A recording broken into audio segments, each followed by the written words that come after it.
My wife and I first started dating. She bought me some flowers.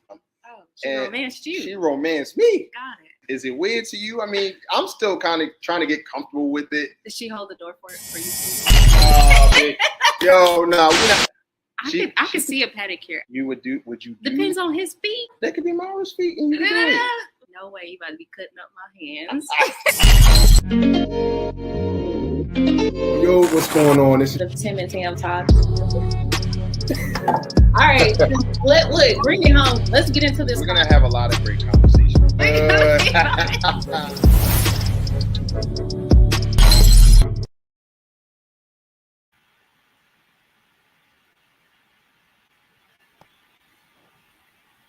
What's up, y'all? Welcome to another episode of the Tim and Tam Talks podcast, the Back Pew. My name's Tam. What's up, y'all? I'm Tim. What's going on? What's up, Tam? How you doing, sis? Listen. I'm doing good. I'm excited. I done already took a little sneak peek at the topics, so I'm ready to get into it. What we got today? Man, it's going to be a jam-packed night. We want to thank you guys for joining us here on a Tuesday night on Tim and Tam Talks, the Back Pew. We back, baby. Nah, real talk. It's just going to be a fun night tonight. We thank you for watching. Thank you for listening. Please make sure that you click the follow, subscribe, and like button at the bottom. Also, we are a very interactive podcast / live Facebook discussion. So please make sure that you comment below. We love to get to your comments and just want to know what your thoughts are. So we definitely going to jump it off. So what we're going to jump it off with is we're going to talk about a little bit of some social media, some social media PDA type of situations tonight. Should you post your partner on social media? It's a very hot topic.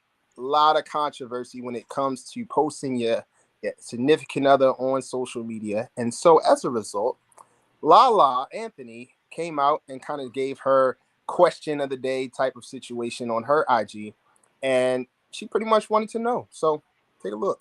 Should you post your partner on social media? That was a topic that came up at a dinner I was at, and everybody had different opinions on it. Like, so if you're in a relationship with somebody, should you post them on social media? A lot of guys was like, nah, I'm not going to post my girl on social media. I don't want everybody in my business. I don't want people to know that. But then the females at the table were saying that the only reason guys don't want to post them is because they don't want other girls to know they're in a relationship. This way, if you don't post your partner, you could still be out there doing your thing. And then a lot of girls said, I don't post my man on social media because I don't want everybody in my business. I want to protect my relationship. That's how things get messy.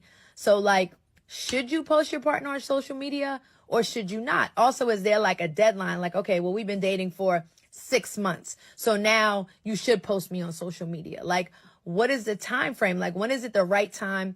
Or when is it the wrong time? Because I see both sides. I see wanting to protect the relationship. Things are better in private. Can't get messy. People can't mess them up. But then when you don't post the person, it's like, what are you hiding? Or like, what are you ashamed of? Or what do you not want people to know? Like, are you still out there doing your whatever that you don't want people to know I exist? So I wanted everybody's opinion. Yes or no? Aye. A can of worms is what this is.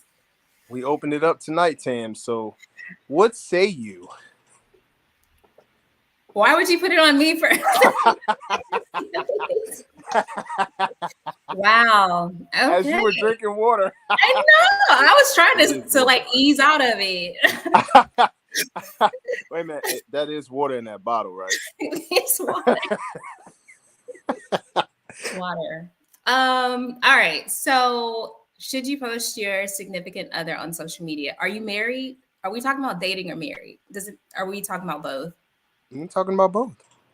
I would say if you're dating, to me personally, it doesn't matter because I feel like you're not married, right? If you're dating, you're trying to figure out if this person is somebody I should be marrying. It's not that dating can't be serious and exclusive, but I hate seeing people post their significant other and then they post the next significant other and you're playing like, okay.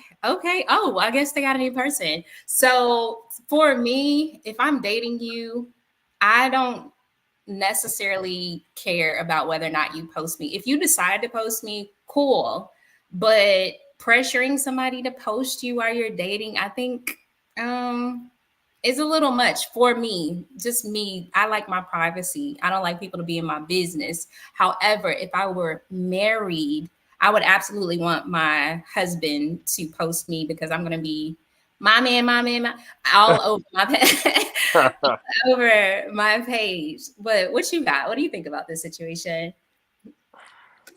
So you said something that really struck a nerve, honestly. Uh-oh. You said that if I was in a relationship, what bothers you is when a person posts a significant other and the next thing they post another significant other. It sparked the nerve in me, and it struck a nerve because I was that guy. Oh. I was that guy after my divorce. I posted one significant other, didn't work out, and posted another one. Didn't work out. Third time's a charm, I get married. And I can understand losing some credibility as a man, as a person, because to me it looks like mentally and emotionally I'm unstable, right? And so I would personally agree with you that maybe posting when you're dating, probably not a good idea, because that person can be here today and gone tomorrow. Yeah. When you're married, totally different playing field. I don't care how much you get tired of me posting my significant other. I'm going to post her as much as I want my wife. I post my wife all the time. You know. Yeah, you do. Post my wife all the time, and it probably is borderline crazy. But I love it. thank you. I'm here for it. She posts you too. Y'all post each other. We do. And so it's reciprocal love, right? Yeah. So, and I think that's the thing that separates it. Now, there's multiple reasons. It's both sides to it. You know, the question is, should you post your partner on social media? Yes or no? And there were reasons why. Some people believe that you shouldn't post your significant other, married or not, because they want to protect the relationship, protect it from unwanted drama and issues and all those things, right? You know your relationship and you know the temperature of your relationship if you should even be posting or not. Some people will post even still with the relationship being on shaky ground because they ruminate, from those previous memories that they had that they holding on to because they want to hold on to that relationship. Yeah. But then there's the flip side of it too. Well, not really the flip side, but then you also have the situation about hiding your partner. Why do we want to hide our partners? We may want to secretly play the field while we in a monogamous relationship. That could be a reason. You might have that fear of looking hypocritical like a lot of other couples, because we see on social media, sis, we see all these different couples who portray that they're happy, but then you turn around and see them getting a divorce. Right. You know, so that can bleed on the people. So my thing is just use proper discernment if you do it. There's no right or wrong answer to if you do it or not. It's just how you do it and if you're in a secure relationship to do so. Yeah, I agree with that. Because the reality is there are some people that don't post simply because they are in multiple relationships and they don't want the world to know that they are operating in multiple relationships, right? So I think it's a good way to have a mature conversation around the whys, the if, ands, or buts about, posting on social media. Because some people just want to be affirmed, right? And some people just want to show off their person. Like there's nothing wrong with showing off your person. There's nothing wrong with doing that. But to your point, yeah, the temperature of the relationship and really understanding, right? Are you doing this because he cheated last week and now you're trying to feed that insecurity that you have, or is it, hey, you know what? I'm with you. I'm proud to be with you. And I just want you to post me, that kind of a thing. So you really got to check, like, where is that need coming from? Right. So that's what I got. That's good. That's good. What do you guys think? Comment below. Would you post your partner on social media? Tell us why. Tell us why not. We would love to hear your answers and your responses for sure. Right. All right. So we're going to go to the next topic, which actually is still tied into dating and relationships and things of that nature. But we would love to know what some of your dating pet peeves are. But I've heard some funny stuff when it comes to that situation, when it comes to like your dating pet peeves and all those different things. So we're going to play something for you and see if you can really hear and see what this lady is talking about. Take a look. You can see how much work it was and why I should be getting it.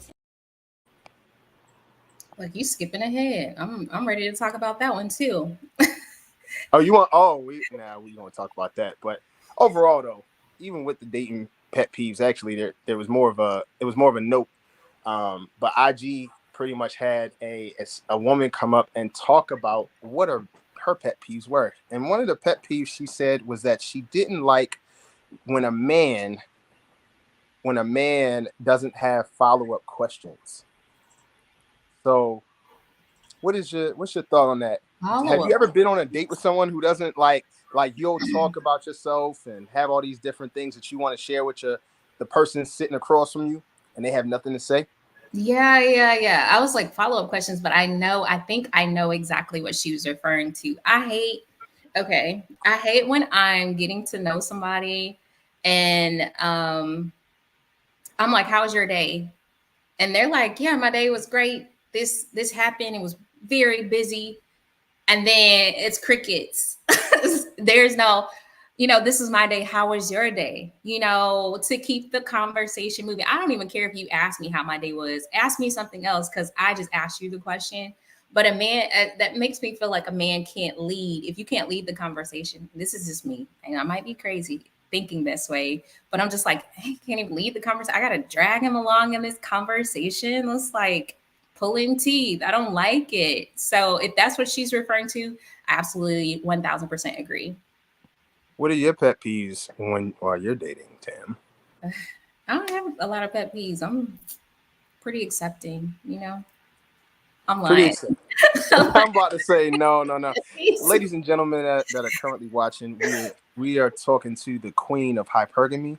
Yes, you are. So she makes the big bucks, and she only dates fellas that make the big bucks. That's one. But you mean to tell me that wait, you gotta finish this. You can't leave it right there. But I am not a gold I'm not a gold digger or any of that kind of stuff. Like, you have to understand hypergamy to understand what my brother is trying to say. Like, if you don't understand it, it comes across very wrong, Tim. You set me up. We're gonna have a whole podcast discussion on hypergamy, and we're gonna invite people who don't like hypergamy into the conversation because that's gonna be very, very interesting. Look, we got a heart. Somebody, I don't know if they like the hypergamy. Somebody said, "Listen, she like, girl, have your standards, do your thing," and that's cool because my dating pet peeve actually, when I was dating, was the question, what do you bring to the table? Oh yeah. Wait, why is it a pet? It's a pet peeve for guys to ask females, right? Is that what you're saying, or I think both you don't ways. like it when women ask you that?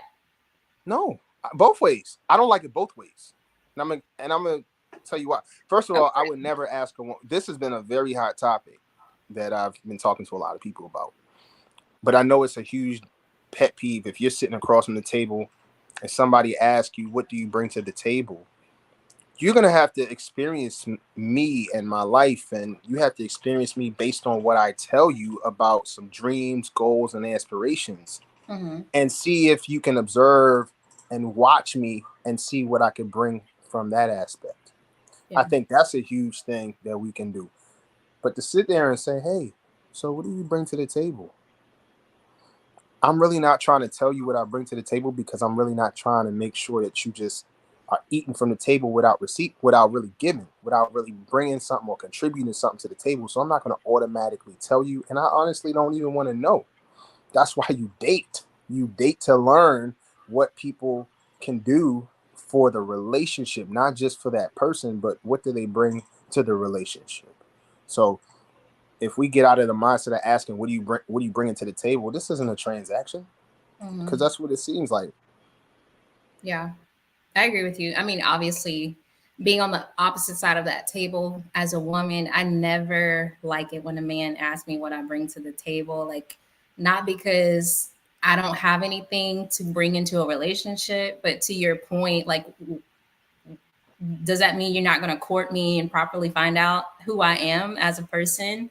Or am I just trying, are you trying to put me in a box? Like, are you just trying to put me in a box as quickly as possible without any effort? Right. So that's what it feels like to me. So that's absolutely a pet peeve. Guys ask me how much money I make. Like, what? That, What? yes, yes. Guys asking women, me personally, how much money I make. Absolutely a pet peeve. Guys calling me spoiled. Can't stand it. Can't I cannot stand it. Like little new the big money talk and must be not, all of those things. Like I don't want to be, not that I care about, where people are in their seasons. But in terms of like dating, I want to be around what where I have is normal and you're not treating me like, just treating me weird. Like I want to be able to have normal conversations about, we talked about this, like where I'm at, where I'm going, and I don't want it to be like a surprise to you and you start using words calling me spoiled when I know I work very hard for the things that I have, so when people talk to me that way, it's just automatically it's a huge turn off. So definitely a high pet peeve for me. And we talked about this on last week when I said guys that don't plan, like you have to be a planner. I cannot be with the man who does not know how to plan, does not have a plan. I'm supposed to follow you and you don't even know, you don't have the plan while dating. So that to me, it just says a lot. Like I'm very receptive of being submissive and all of those things. But when a guy is not operating in a way to lead, those types of things, it's a huge turn off for sure. When you've received some of the questions from guys or even the comments, like you're spoiled or must be nice when they find out what you do, what type of industry you're in, those types of things, or just the fact that you're a social media influencer as well.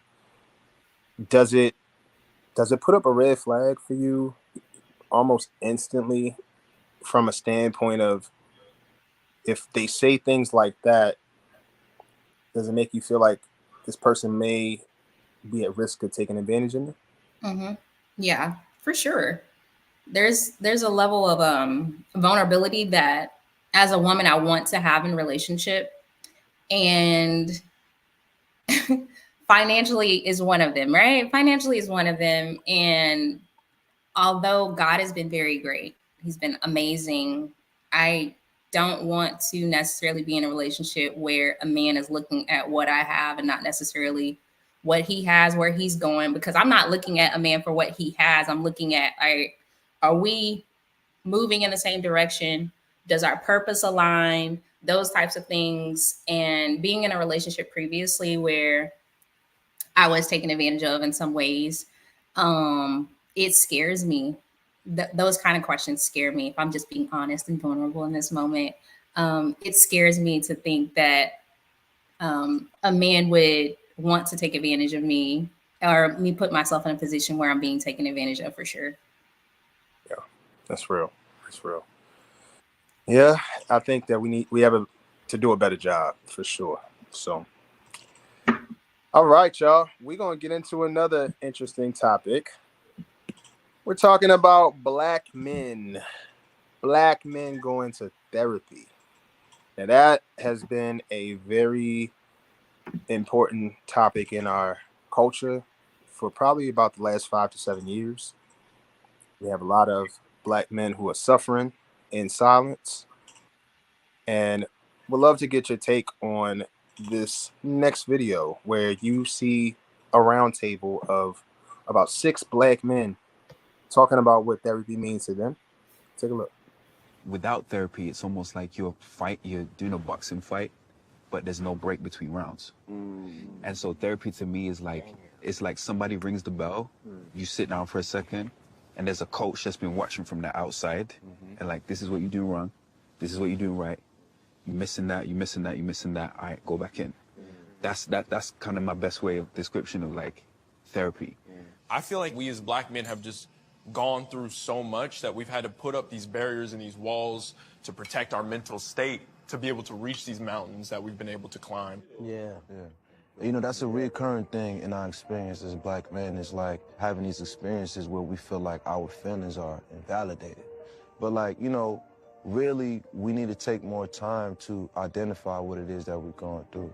We need to take more time to, like, you know, process those emotions and, you know, to properly deal with them, because what's going to happen is you're going to be going to set one day, you're going to be crying on the stairs because you never took that time to really process what those emotions was that you're going through, or what it is that you feel.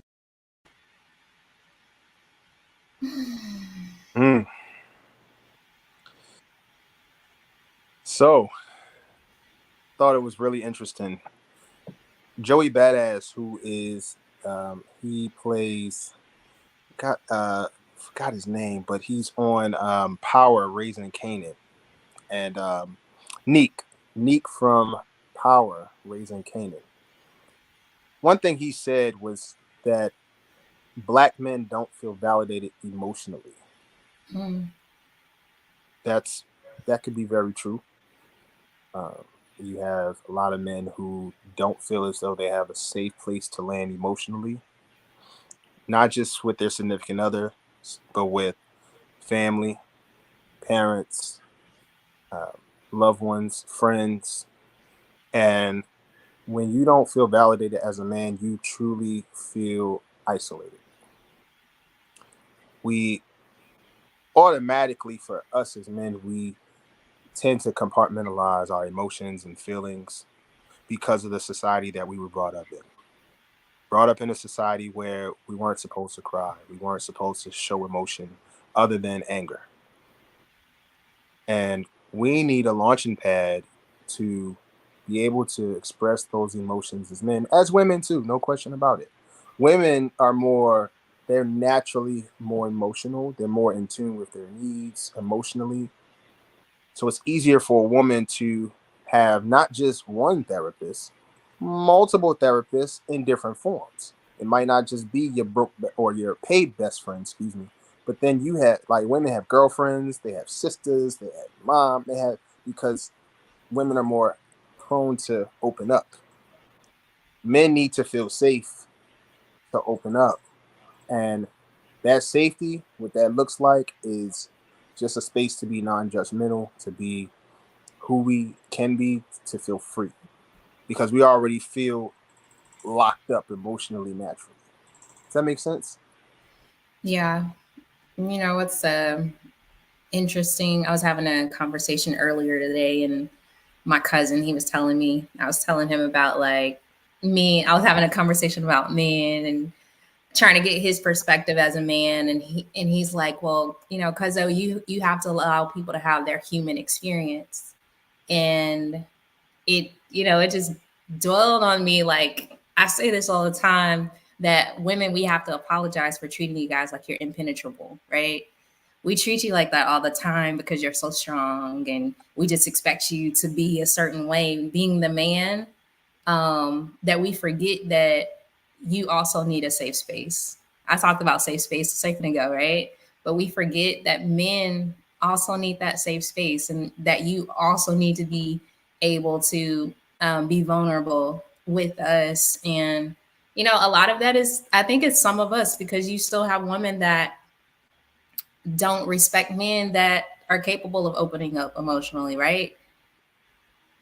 And then you have women like myself that are very open to men actually opening up and having those conversations. So I think we ultimately just have to, one, from a woman's standpoint, we have to do a better job at being able to respect you as a man, but more so as a human, to be able to be vulnerable, to have that safe space, to be able to open up. So, like, you know, the video was saying, like, you won't get to a place where you're allowing everything that you've bottled up to, you know, get the better of you.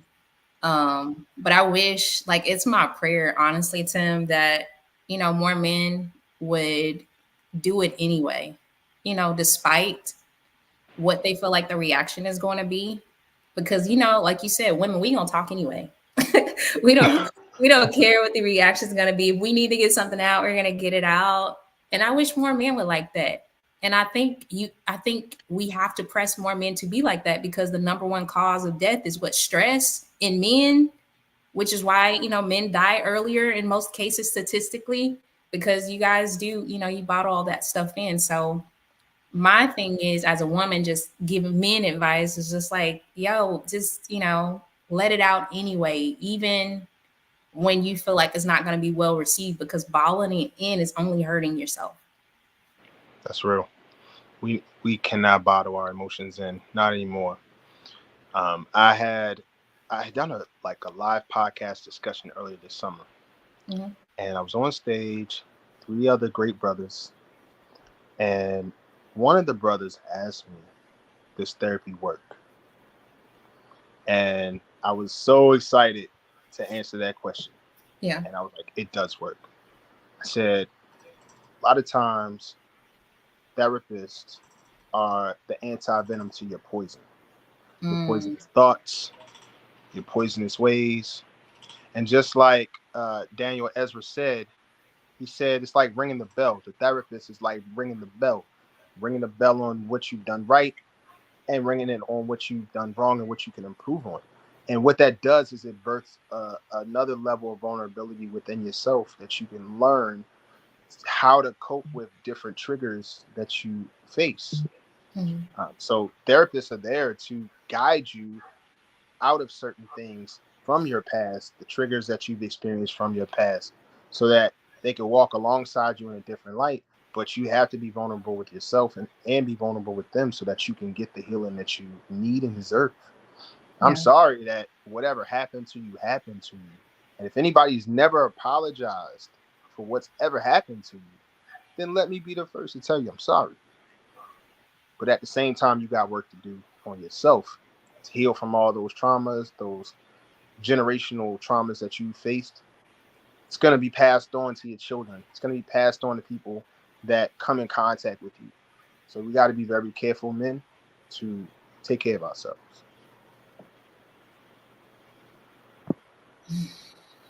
I don't even know what to say. I'm piggybacking because I feel like, you know, we're better together, but more importantly than being better together, we're better when we're healthy. We have a healthy mind, you know, healthy mentality. So I agree. Definitely. Well, we're going to move on to the next one. All Hopefully right. it's not real heavy. I know, y'all, you know, we used to laughing and all this stuff. And yeah, we're a little serious tonight, but you know, it's good too. It's good too to kind of talk about some of the hard stuff that hits our culture at times. And Yeah. you know, it's been a little heavy, but we still Tim and Tan, we still two happy people. You know what I'm saying? Hey, Kiana. I was like, I don't know if Kiana, she said beautiful. I feel What's up, Kiana? She's talking about me, because she had it and talking about you. I mean, you are right, but I don't know if they call you beautiful. Yeah, you know, handsome is I guess the word. So I think she was talking to you, my beautiful sister. And all Thank that. you. Yeah, no doubt. So we're gonna definitely move on to this. So there was an incident on social media as well about tipping a driver who delivered groceries to the house, and the lady took the money back. She said, "I'm not tipping you." And it must have been because she was waiting for her groceries so long that she decided not to tip. The driver put the food back in the trunk and said, "I'm not giving you your money. I'm not giving you your groceries based off of the fact that I just had to walk through all of these aisles to get your food, and you're not going to tip me."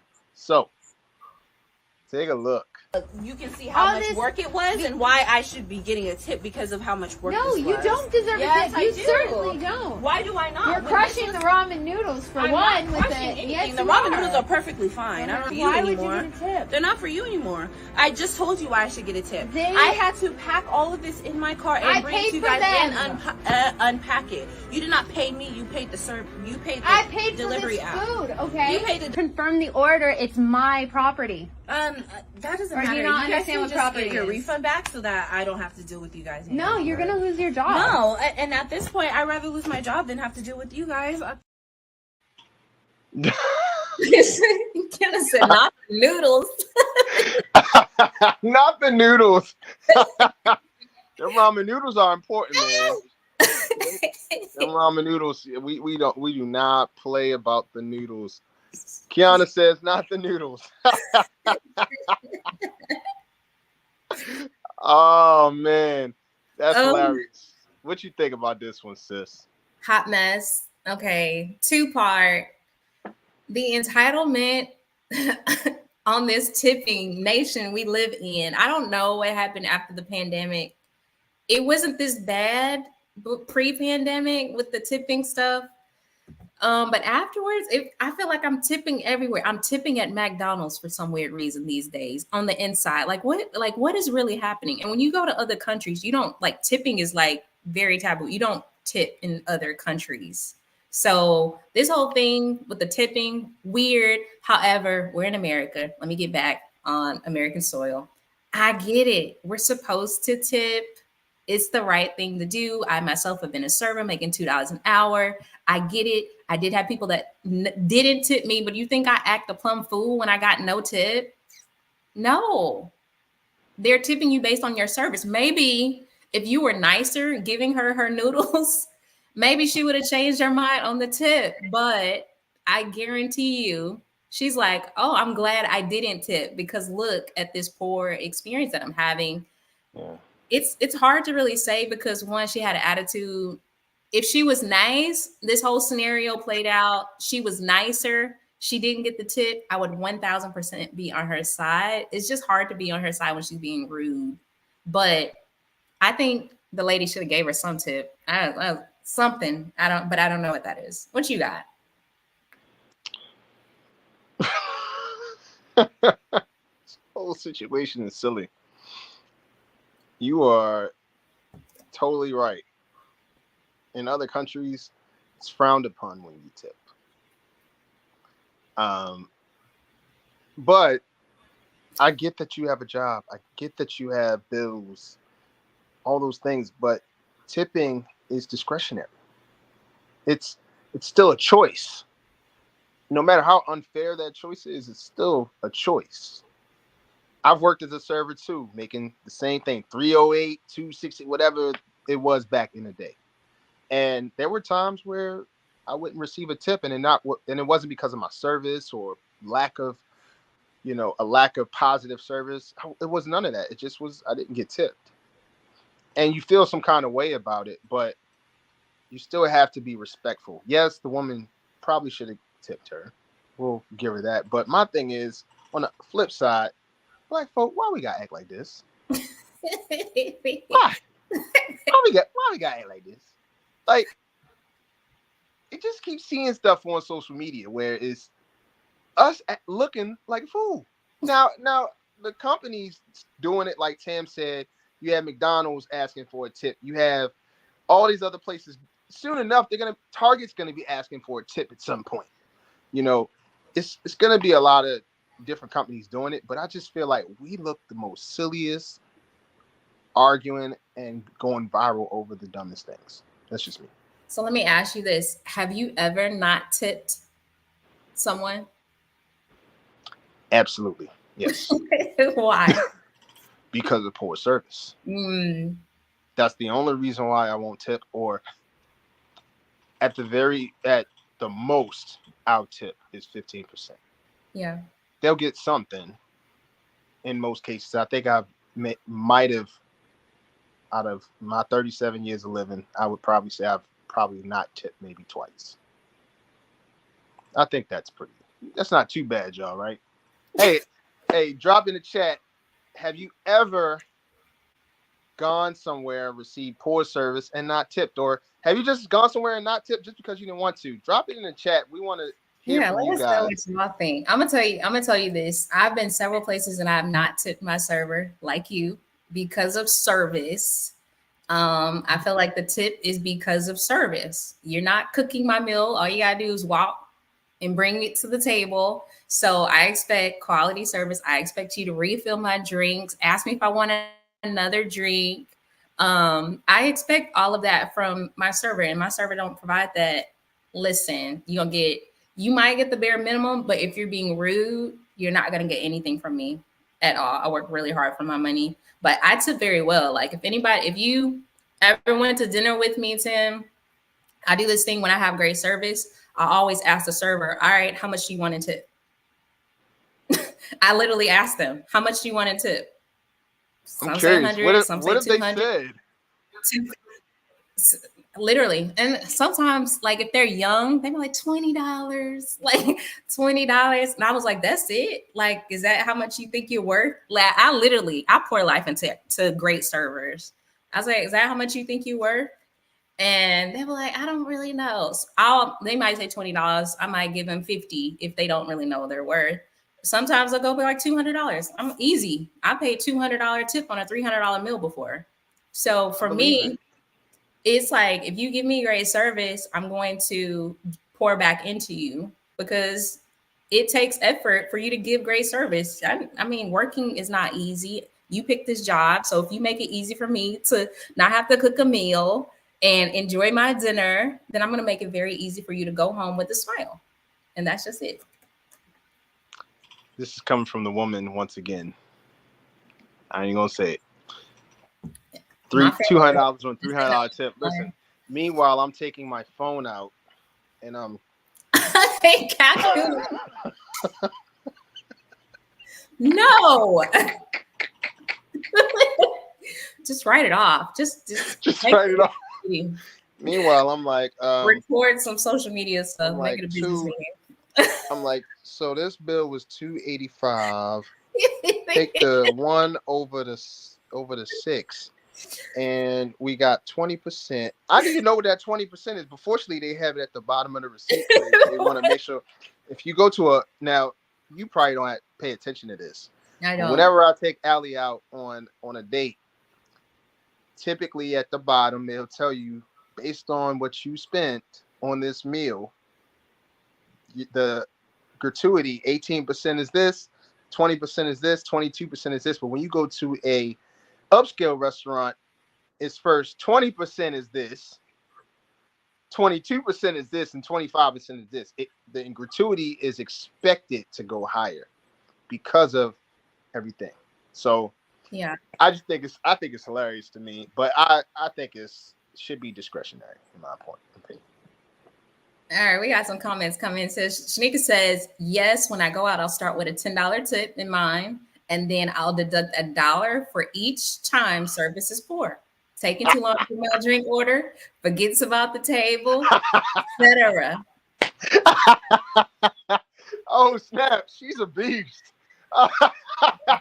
Wow. Ooh, Shanika, you are brutal. Well, she already know how much she's going to spend on tips. She's like, all right. I already figured out the amount. Like, where we land is on you. She said, listen, I'm taking this flat 10 and I'm watching. I'm observing everything about it. If they 30 seconds late, she's deducting $1. Man, she got her hands full. She got the big tray. She got the big tray. And she tried to go to multiple tables. She said, nope, you didn't come to my table first. Listen, that's $1. last in the back if you want to.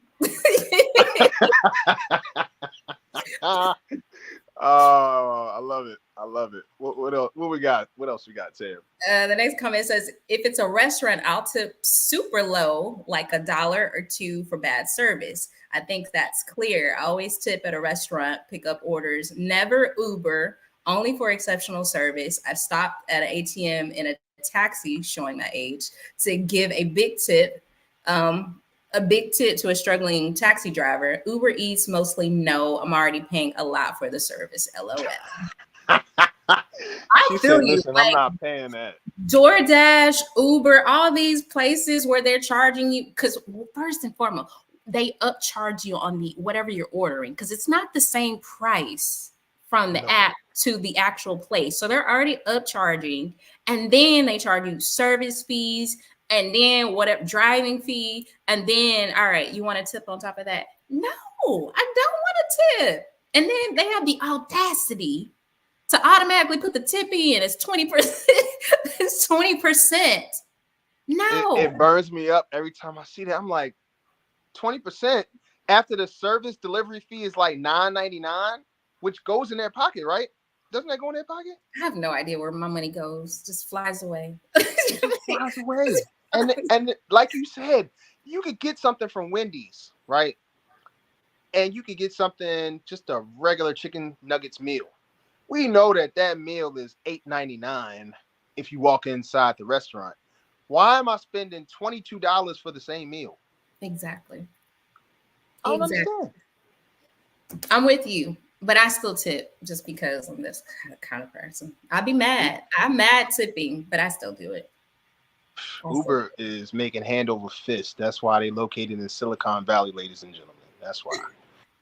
Jeez. What else we got? I don't tip if gratuity is already added. Yeah, nah, that's me too. I don't. Nope. Especially if it was mediocre service. She said exactly. She said that $10 is exactly what I got. So I'm big on customer service because I have always had to be the person to give customer service. So I expect to be treated how I would treat my customers. Ain't nothing wrong with that. I agree. Definitely nothing wrong with that at all. Well, sounds like the consensus is some people will tip, some people won't. Some people will only tip a set amount. They coming out their house with just a certain amount of money, $10. And some people like, look, bump that. Listen, I'm gonna go to the ATM. I might have to steal that from Shanika. Just start with an amount in my mind and then deduct anytime they in the back drinking soda and I need a refill. Okay. I ain't even mad about it. Nah, I respect that from everybody. All right, so we got one more topic.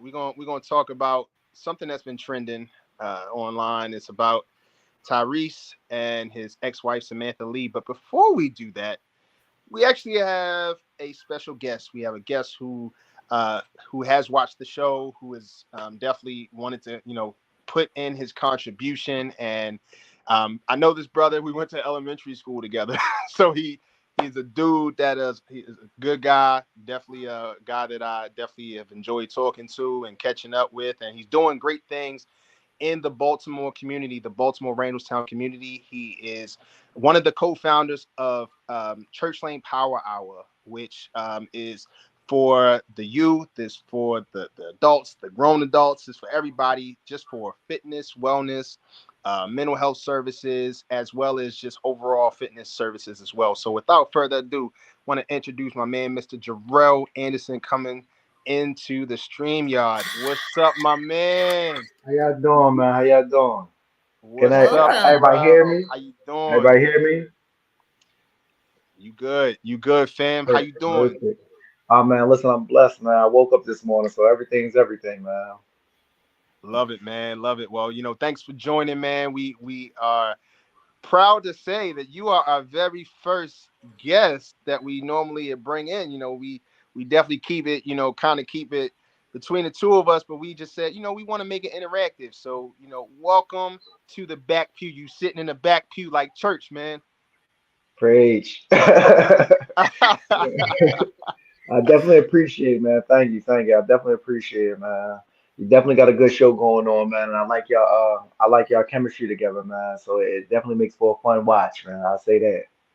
Thanks, Thank man. you. Appreciate that, fam. All right, so like I said earlier, man, we're going to get into this last topic about Tyrese. Mr. Tyrese Gibson, we all know him. He's Mr. Baby Boy. He's Mr. Signs of Love Making, Wish a Zodiac Sign. But he's also Mr. Crybaby, because if this dude cries one more time on some type of platform, which we know, look, mental health stuff is cool, I understand. But look, dude, I mean, it's like you crying while just laughing. I mean, this is bad sometimes. But See, like, nonetheless, his ex-wife came out and spoke, and she admitted some faults about why she left Tyrese and how she left Tyrese. So what we're going to do is we're going to listen to Miss Samantha Lee first, and then we're going to listen to Tyrese's response, because in fairness, he did respond back. So let's hear Samantha first. Because I would never tell, I work with women.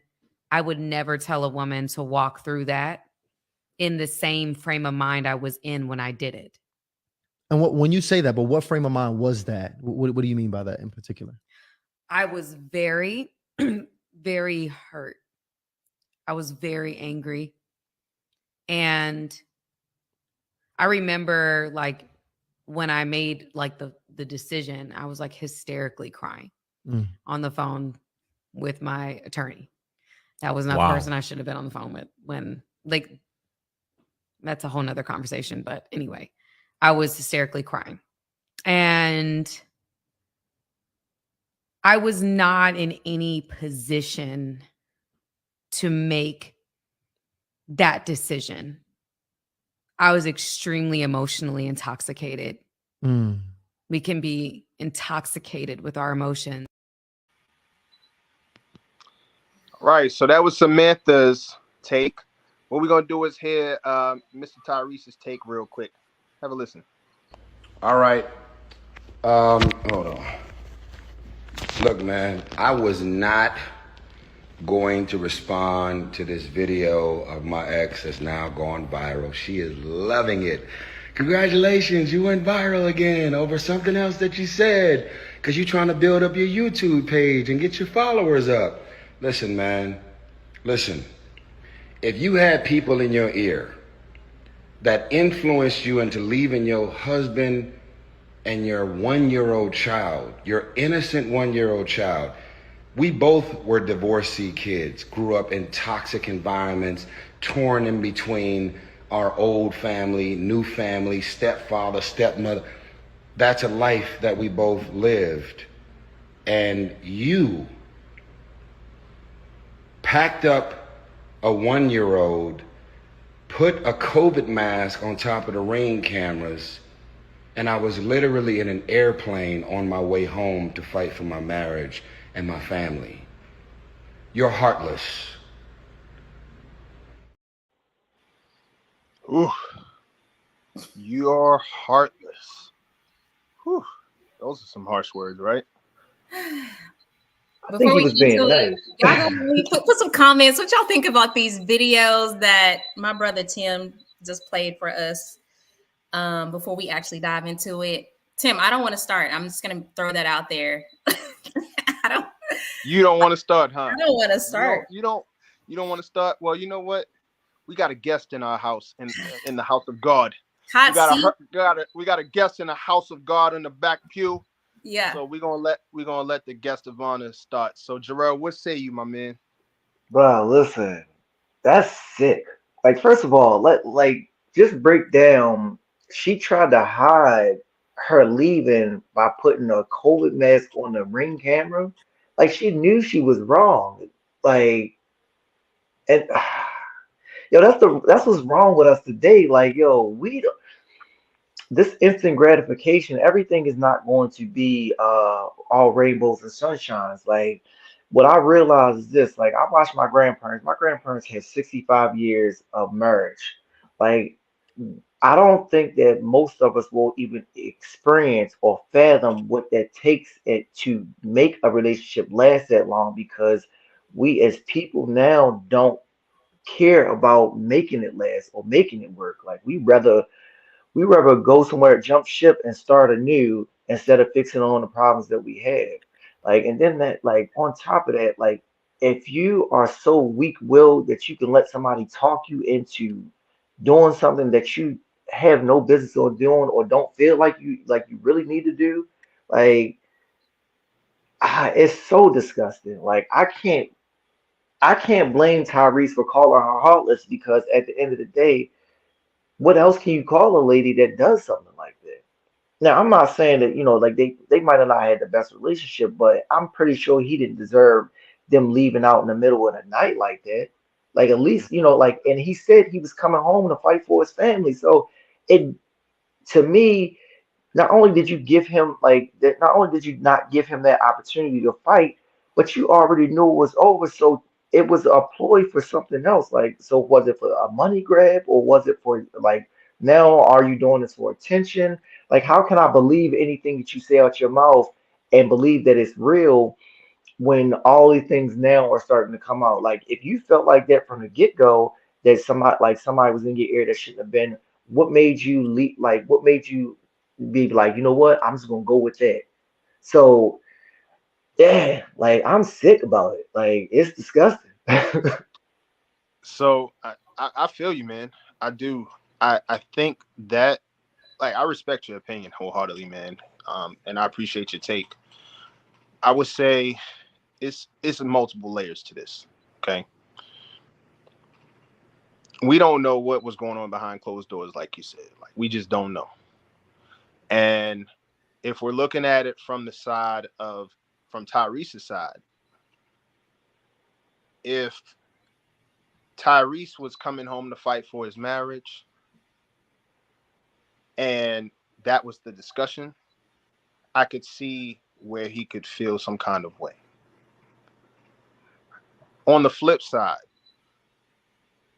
there may be reasons why she hid the fact that she was going to leave. There's been a lot of stuff coming out. See, Tyrese has kind of been putting himself out there. There was a conversation and a controversy recently on the Breakfast Club where he came back in, he talked to DJ Envy. There were issues going on between DJ Envy and Tyrese, and at the center of it was DJ Envy's wife. And DJ Envy's wife came out, said Tyrese tried to hit on me while we were separated, all these things. So Tyrese's character is actually under a microscope right now, and it's a little bit under attack. And so there might have been reasons why she needed to conceal the fact that she was leaving with her 1-year-old child. It's possible, because what woman wants to leave, wants to be a single mother?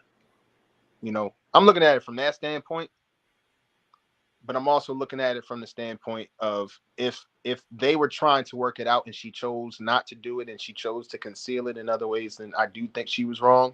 But I also am trying to look at it from the other side, where maybe it was a safety thing, maybe it was some kind of other issue why she needed to do that, because that could have been something there too. So that's my take on it. What you say, Tim?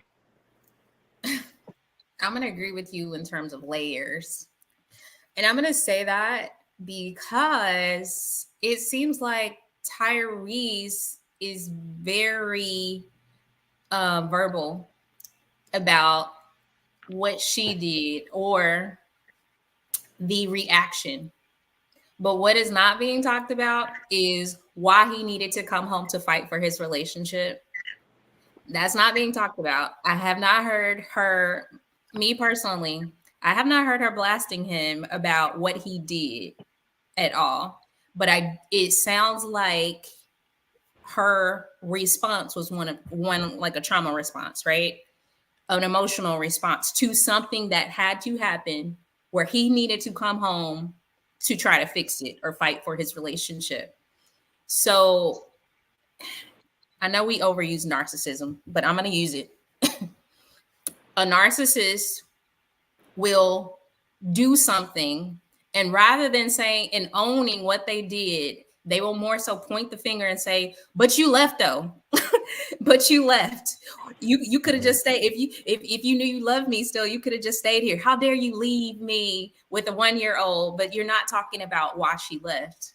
You're just talking about the fact that she left and it hurt you because she left. But you're not talking about why exactly, what would cause her, if this is the truth, what would cause her to leave like that? What would cause her? Like, if I'm logically thinking about that, a normal person don't leave and try to hide it like that unless something were to happen. Mm-hmm. Okay. Well, let me ask you a question. Can I ask you a Mm-hmm. question? And I also want to add a little bit more context to this. Okay. the one thing she did say that wasn't heard was that she regretted other women being in her ear about leaving Tyrese. She had other women in her ear saying, "You leave Tyrese, leave Tyrese." He also shared in that video that it wasn't just other people or other women, it was your mom in your ear about leaving me. So there's that. If she's coming out now and saying, "Hey, Tyrese, my bad. I shouldn't have been listening to any other outside sources," then that also shows that there might have been some toxicity. There might have been something on her side to where she wasn't mentally or emotionally stable to make that decision.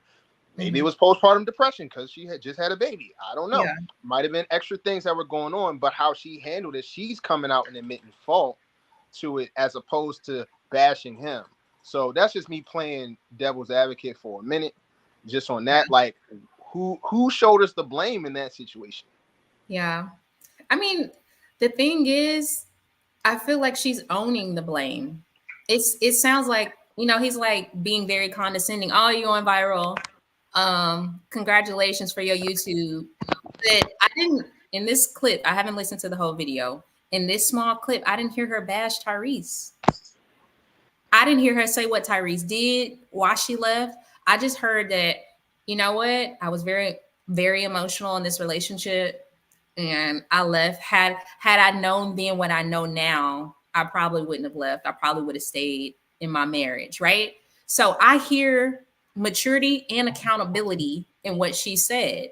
But what I hear from Tyrese isn't that he has moved on. He's still sitting in whatever year, because I have no idea how long they've been separated, because he's in a whole new relationship. It was 2020. I think it was. He said it was around the pandemic, so yeah. It's probably So he's a few years. Whole new relationship. I don't hear that he's mentally moved on. It sounds like he's still in the same spot. And it sounds like she's gone through this cycle of, all right, yeah, there was probably some trauma, some things that I shouldn't have done, but I'm okay with saying, hey, I shouldn't have done that.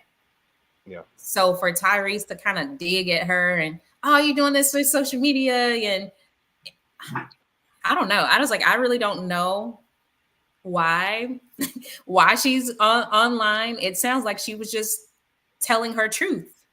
And when somebody tells their truth and you go on and you bash the mother of your child this way in front of God and everybody, oh, she's just doing it because of the money. And at first she said she wasn't even like that. She said she didn't want the money and y'all have a whole new kid. Dynamics change, right? Okay, things change. People have new desires. So now she's a gold digger.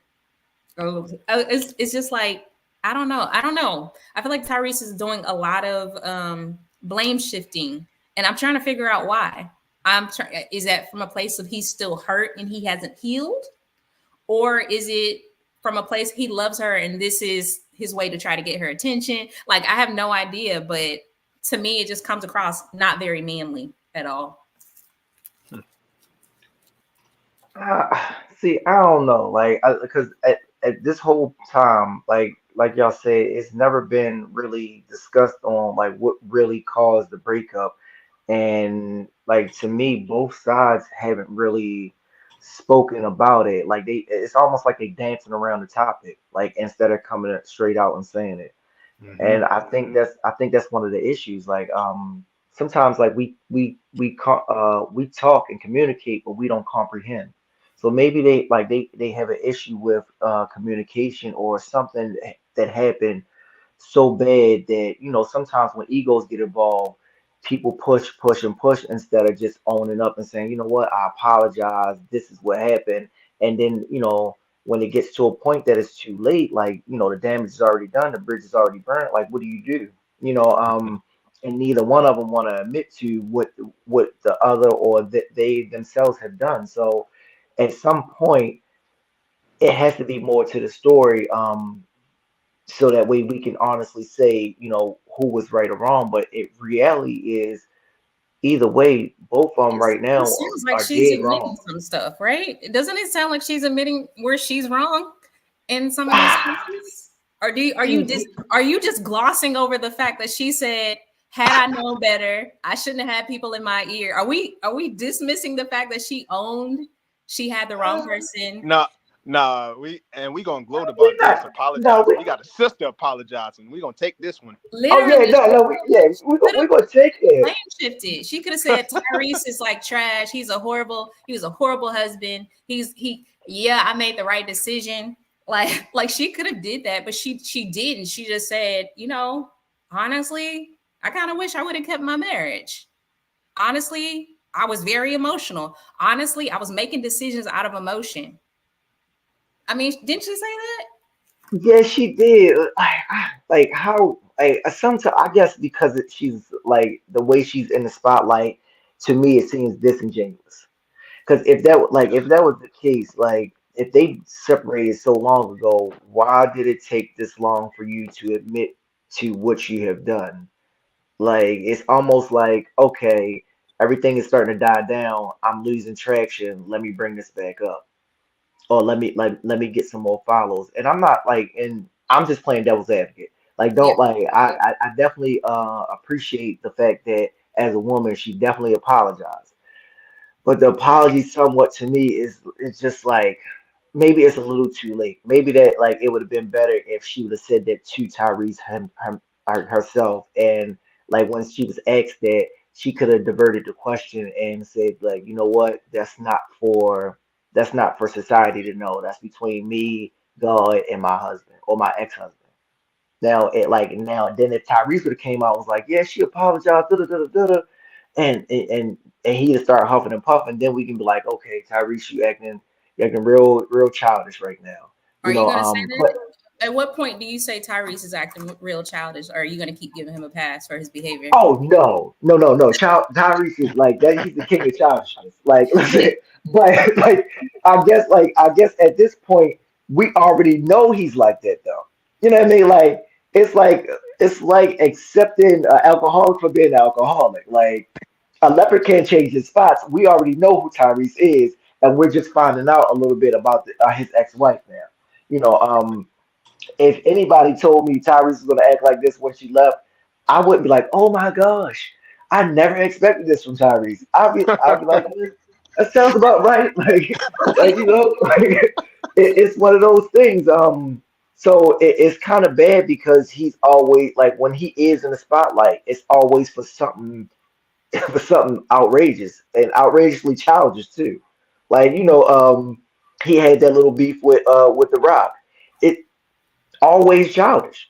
Like so we TGT, know. hey TGT too. Don't forget, he broke up TGT, Tank, Genuine, and Listen, I'm still mad at him about that. Me too. I'm serious. But it was Like, Tyrese's fault, and he even went on Tank's podcast and talk. Bro, watch the podcast R&B Money podcast. Tyrese even admitted he was wrong for that, and see, so it shows that he's had issues in the industry with people, man. Yeah. And I'm gonna so say you mentioned something about it being a little bit too late in terms of like why now? And I said this early on the show that we have to allow people to have their human experience. And human experience means that they have to heal, grow, and come into self-realization at their own pace, whether we like it or not. And everybody doesn't heal and grow at our pace. And I think we should have grace. We should have grace for other people and their process and how they so Yeah, I agree. I think I think it's just all wild to me. I think that really what we need to do is we got to get on these comments because I seen it. Girl, drink your wine and leave some comments. So we got some comments here. So he sounds so immature, not just about this, but all his posts. To be honest, I love him, but bro needs to grow up. He was cooking raw chicken and licked his fingers, just ignorant. Got another comment from her. Guest host, Mr. Jarrell, is trying to follow the bro code being Team Tyrese. I respect it. But nah, bro. Listen, I always gotta like listen. Don't get me wrong, man. I always gotta stick up for my brothers, but like, yeah, No, he's you definitely can't do wrong. that. You can't do that over here. Nah, here. Listen, Can't I'll do that do here. listen. nah. He definitely listen. I'll She admit gonna get you. he definitely wrong, man. Like I will say this, like as a man, he's like certain things you just don't talk about like out in the open, and like I think he's broke a lot of things, a lot of situations that he should never have done. Because I would never put myself in those situations. And as a man, I can't see myself being like, yeah, you know what? I'm just gonna say all this stuff out in the open and like because I think before I talk. You know what I mean? It's one of those things that like you always like what they say you can't unring a bell. So I choose. I'm very careful with my words. I don't think he got that message when he was younger. Nah, well, he talked about it. I think he came from just like his parents divorced, they got remarried, they both were in that type of dynamic, and that dynamic, it it can be a lot, and there's still a lot of brokenness in that. Even when you try to repair the family and do the blended family situation, you still have kids that have to deal with some level of brokenness within that situation. So I think that's some of the things that he's just never recovered from and never got the help that he needed. And I think he's aware of that now because he's been on a lot of his posts. He talk about it, but he's just got to follow through on it because you really didn't have to address this. This is not the first time he's addressed his divorce. You don't have to address your divorce. You can keep that private between the two of y'all. But this just seems like the two of them are trying to save face publicly for whatever their own reasons are. We don't know if it's for her is driven based off of her YouTube channel, as he said, or it could have just been the fact that he came out publicly and she wanted to come out publicly about it as well. They have that right. So But so my question is this too. When, because like I heard him say, you know, they came from broken homes and stuff like that. But you're an adult now. So when can you stop using that excuse that, oh, mom wasn't there, dad wasn't there? Like at some point in time, like you either understand and you learn from your experiences, or you feel like you're destined to repeat it and go through a cycle. Like we always talk about breaking chains and stuff like that. If you come from a toxic family or you come from a broken home, you should have everything in your power and everything in your arsenal to do better. And it seems like that instead of us trying to do better, sometimes we instead blame our past. And again, at what point do you say, okay, I'm an adult, I can't keep blaming my parents, or I can't keep blaming how I was raised on my situation now? yeah, that's good. That's good, man. You got anything else, ma'am? To that point, I mean, he Yeah. brought up a very valid point, and I just personal experience, I would just say, age is no indicator of maturity or growth, and people have to come into that realization themselves or not, right? And not everybody wants to grow because growth requires some level of pain and some level of work.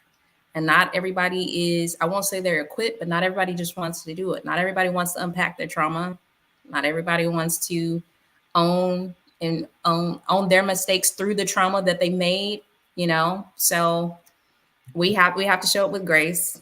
And I applaud his ex-wife. She actually follows me on TikTok.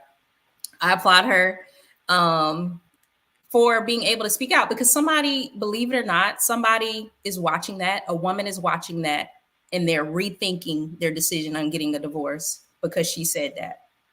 I know it's easy to be like, oh, she did this for clout, or she did this, but somebody is watching that with a whole nother perspective of being like, dang, maybe I don't need to reach out to this lawyer. Maybe I don't need to have this person in my ear telling me to leave my husband. So we can look at it a lot of different ways, but I absolutely applaud her for being able to speak her truth, because speaking your truth is never easy. It's never easy. So that's all I got. I applaud her for it too. I think either way, was brave for her to come out and to apologize, and I'll just kind of keep it there. So we got another comment. Okay. Oh, by the way, LaFay, thank you, LaFay, because I was like, I thought we was locked in. I was like, I don't know if there's like, if it was like the L meant something, the F meant something, the E meant something. So that's why I didn't want to. I was nervous with the name. I was nervous. We would have rather not even said it, but we respect every comment that you have posted. We really appreciate it. And even this one, Tam is clout chasing for her followers. Oh yeah, she wanted to dump it in there. You heard her, Jarrell. She was like, you know, Samantha Lee, she follows me too. You know. I have no idea what y'all talking about, man. She didn't do that. Oh man. I appreciate you, LaFay. Yes. Oh, LaFay's from Trinidad. Hey, she understands. She like, all right, I've been through this before. All right. So I want to do something with the both of y'all. Since we have Jarrell here, I want to do something a little different tonight. I'm gonna ask y'all a series of questions really quick. I'm gonna do like a little hot seat in the hot seat type of thing. You roll your eyes at me? I did, because you ain't tell me about this. That's the purpose. The purpose is to kind of throw these questions out there without you having to know. So yeah, I need you to stay on your feet. You're gonna be on your feet. So I'm gonna do this. What I want y'all to do is I'm gonna hit y'all with a few quick hitters. You have 30 seconds to answer like 5 questions. So it's you know she won't get in your bushes, right? Right. Huh? She gonna get in your bushes after that. You ain't see her face, right? It's cool. Start down there. Seriously, I think it's gonna be fun. So, all right, y'all. So I'm gonna start with you, Tam. Okay. All it's gotta be is quick hitters. All right. Better dancer, Michael Jackson or Usher? Michael. Okay. If you root for sports, would it be the Lakers or the Celtics? Lakers. Okay. Would you prefer to see your man in a suit or gray sweatpants? Oof. Tim. Suit. Okay. Next question. One place you would not want to go, but you have to go with your girlfriends. The strip club or funeral? Strip club. Okay. That's it. That was it.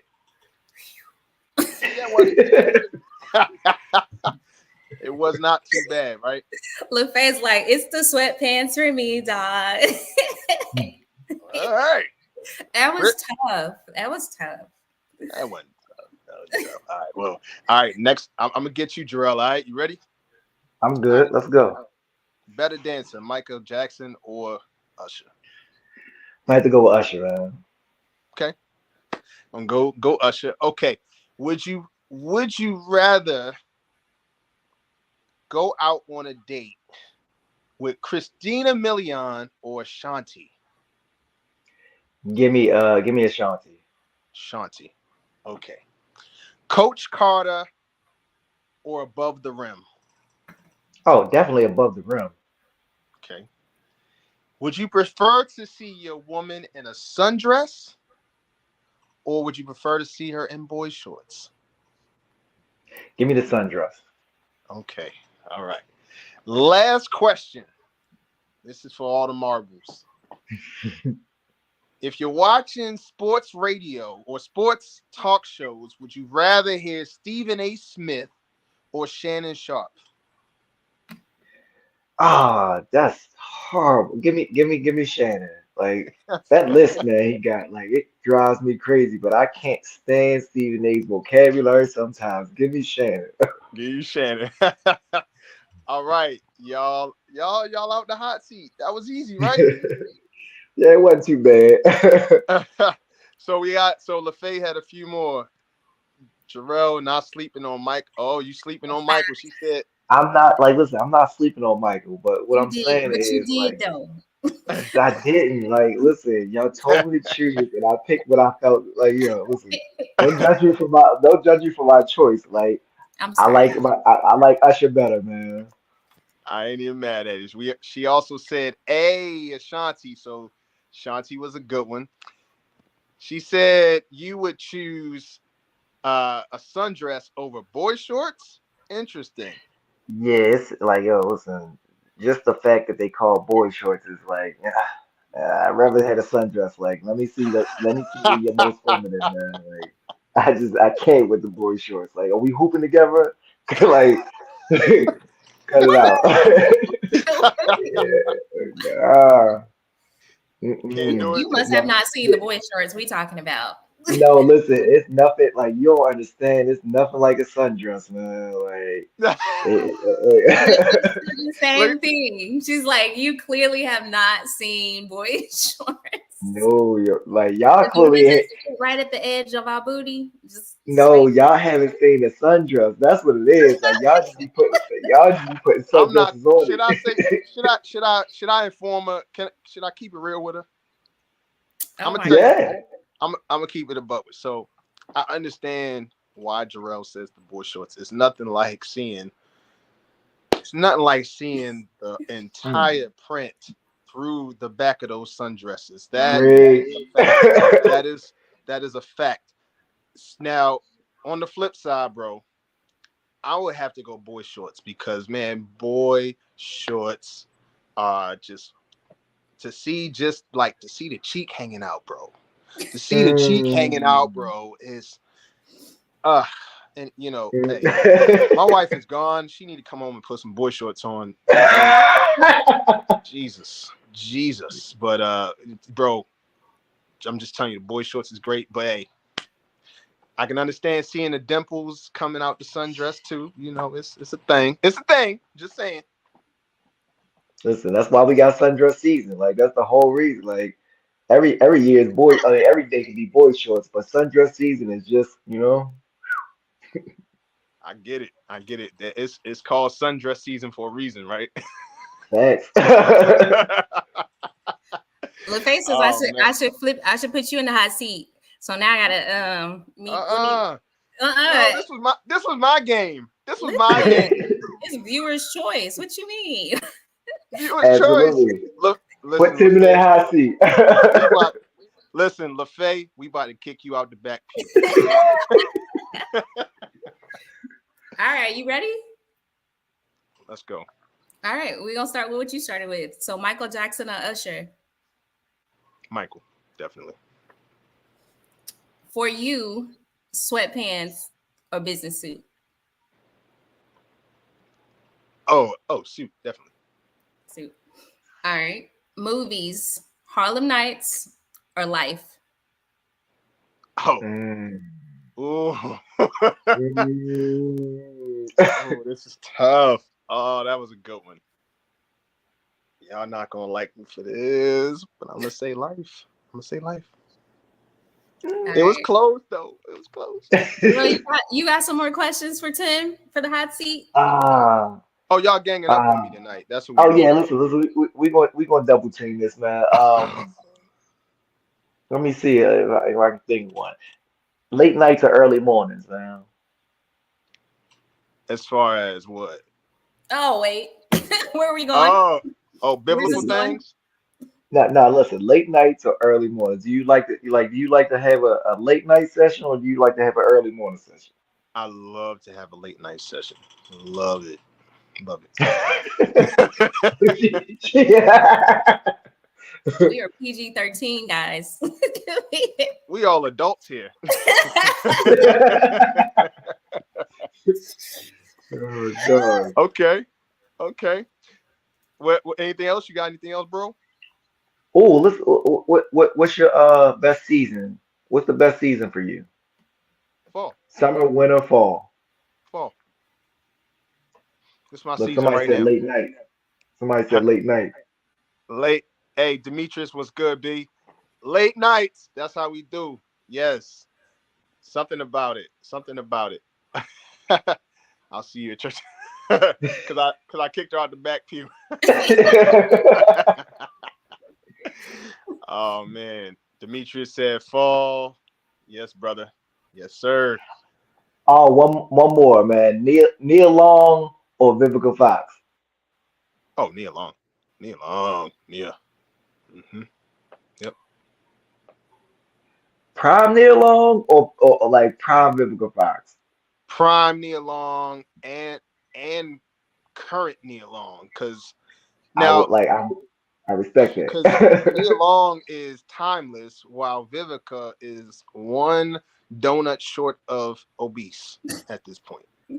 Why am No. I No. He The said fact that you one even donut asked me short. current, the fact that you even asked me current to now is insulting. But we not gonna go. Nah, it's Oh all man. love, just all jokes, all jokes. Nah, but two beautiful women, but I would go Nia, definitely. Yeah, I'm definitely going there. Like Ned Long is definitely one of them timeless things, man. Oh, you know what? Since we dumping all these back on me, I got one for Tam. Tam. Uh uh Idris Elba or Michael Ealy, the green-eyed light-skinned guy. I'm gonna go with Michael. Okay. Yeah. Really?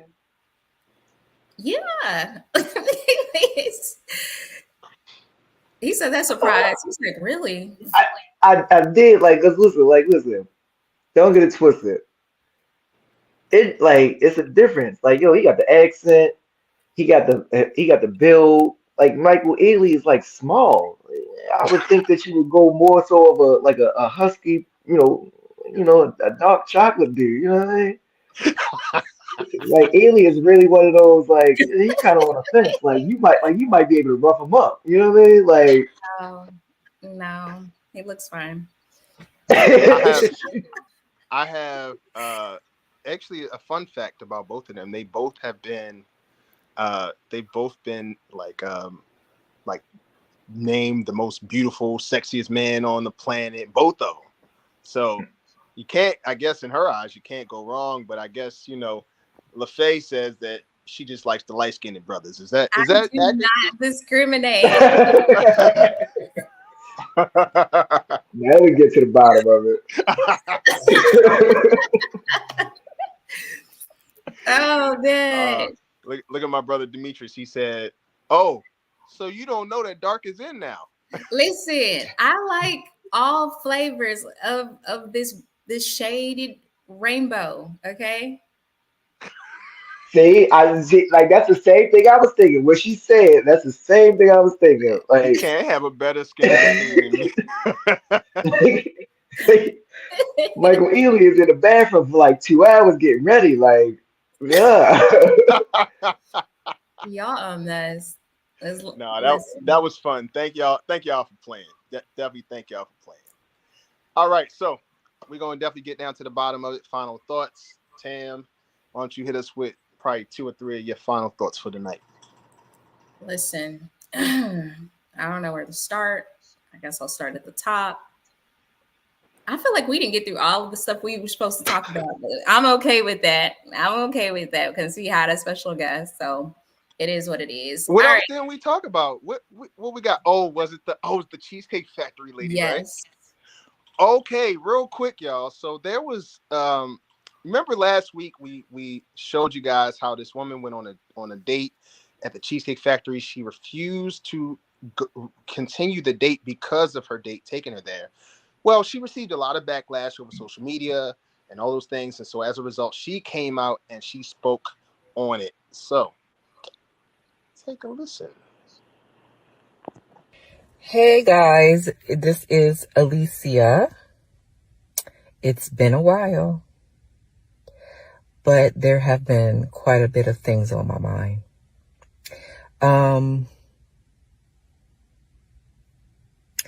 I believe that many of you have seen the, now viral video about me choosing to reject the Cheesecake Factory because I wanted more from my date. I want to, well, let me say this. It's interesting to me that just how a moment in time, right,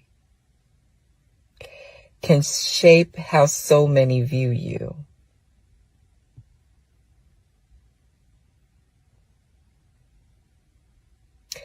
And so I want to talk about, I'm trying to remember, bear with me guys, I wrote down some notes so I can remember everything I want to say. I watched the comments, the shares that you guys, the opinions that you guys had. And I have reflected on all of them, processed all of them that I was able to read.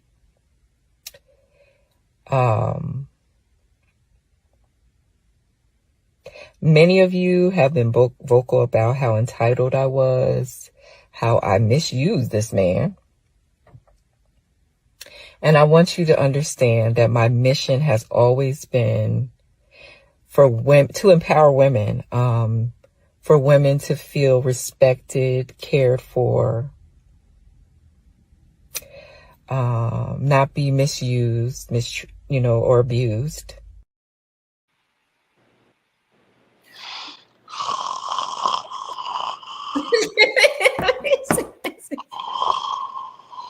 What's up, y'all?